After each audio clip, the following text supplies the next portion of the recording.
The UAE Inks 11 deals for defense equipment and services, and Albaraka Group 2022 net income rises 52%. You're watching the Daily Brief with Forbes. I'm Ramia Faraj.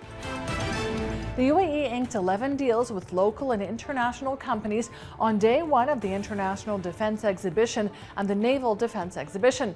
They're worth $1.23 billion.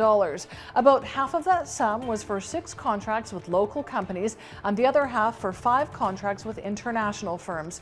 They're for weaponry, radars, mine clearance systems, ammunition, and more. IDEX and NAVDEX will continue until February 24th, and more deals are expected to be announced in the days ahead. At the exhibition, the UAE and Israel revealed their first jointly created unmanned vessel, illustrating their growing military ties. The craft has advanced sensors and imaging systems and can be used for surveillance, reconnaissance, and detecting mines. The unmanned surface vessel was created by Israel Aerospace Industries and Emirati Defense Consortium EDGE. The busy Gulf shipping lanes have suffered years of missile and drone attacks blamed on neighboring Iran. Bahrain-based Albaraka Group saw net income of $239 million in 2022, a rise of 52% from 2021.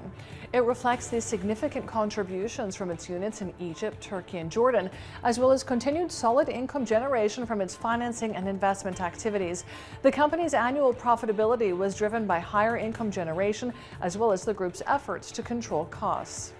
Banking giant HSBC has announced a dip in 2022 pre-tax profits on impairment charges linked to the upcoming sale of its French retail operations. The Asia-focused lender said it made $17.5 billion before tax. That's down more than 7% year-on-year.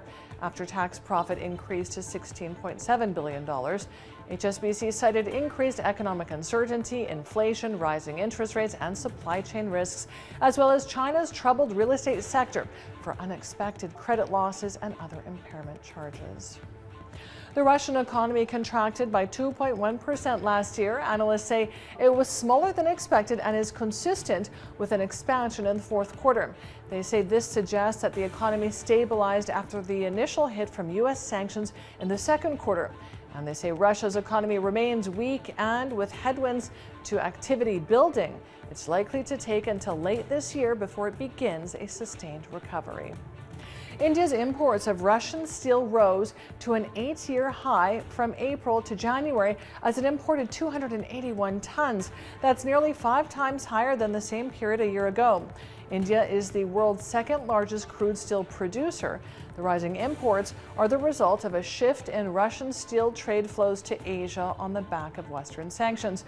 Domestic steel producers are concerned about losing market share to the lower-priced Russian imports. And critics are voicing deep concern of Meta's introduction of paid services that allow users to have a blue verified badge on Instagram and Facebook. Meta is offering subscribers the verification badge along with extra protection against impersonation, direct access to customer support, and more visibility. Critics say they're unimpressed with the idea of paying for protection, which they say creates a digital case system of haves and have-nots.